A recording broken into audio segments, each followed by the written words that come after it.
Inambahan ni dating Pangulong Rodrigo Duterte si dating Senadora Laila De Lima sa pagpapatuloy ng pagdinig sa Kamara kaugnay ng Duterte Drug War. Inulit yan ni Duterte laban naman kay dating Senador Antonio Trillanes IV. At nakatutok live si Mark Salazar. Mark.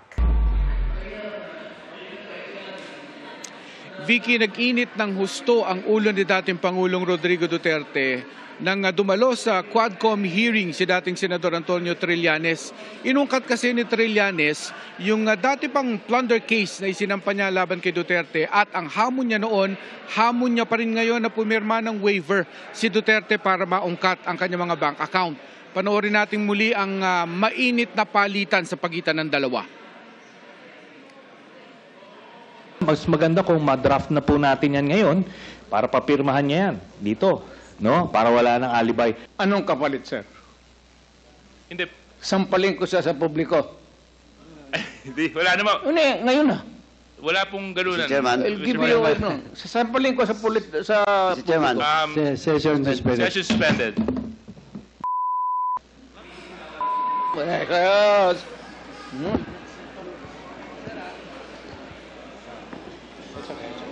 Sabi.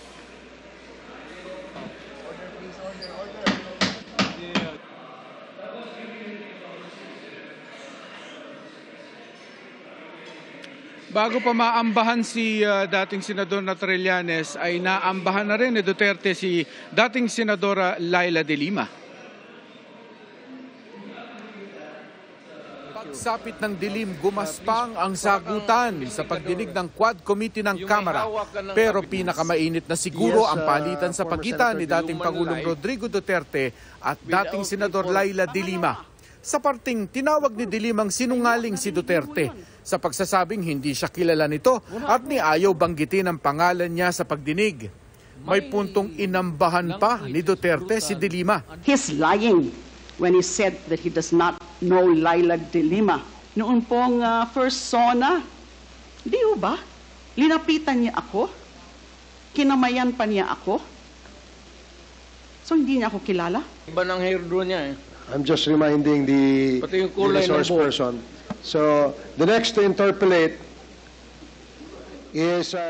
Mainit din ang pagsagot ni Duterte sa mga tanong ni Congressman Ramon Gutierrez tungkol sa mga detalye ng affidavit ni dating PCSO General Manager Royina Garma laban kay Duterte. I have not read the affidavit so that I would not be in a position to correctly really to respond to your question. You are now trying to investigate me. Para kang investigador.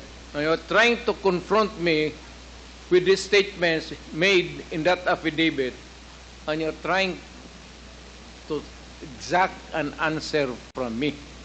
Pagka ganon, maghinto tayo dito.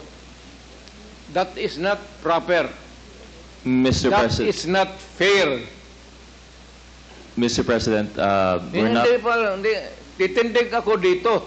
Napikon din si Duterte nang hilingin ni Congressman Gutierrez na pangalanan ang 7 private citizen na miyembro umano ng death squad ni Duterte. Even if they exist, why would I tell you the names now to you? Ang tingin mo sa akin, stupido? Bigay mo yung pangalan mo, you put the family and the persons in danger.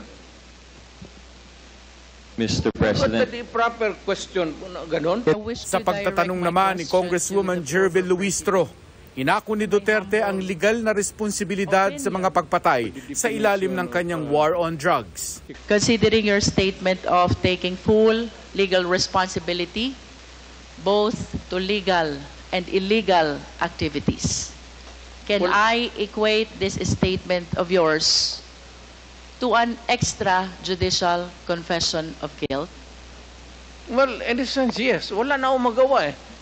Are you saying yes, Mr. President? Yes, because I ordered the campaign against the drug. Hindi rin napigilan ng dating Pangulo ang bugso ng damdamin nang tanungin siya sa Duterte drug list. But Mr. President, PDEA said now that they have no participation in all 3 versions of the master list that you gave. They have a master list.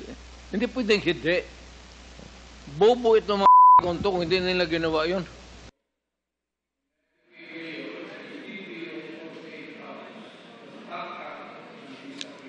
Kumalma na ulit ang pagdinig dito at bumalik ang usapan sa mga kaso ng extrajudicial killing sa ilalim ng war on drugs sa dating administrasyong Duterte. Balik sa inyo, Vicky. Maraming salamat sa iyo, Mark Salazar.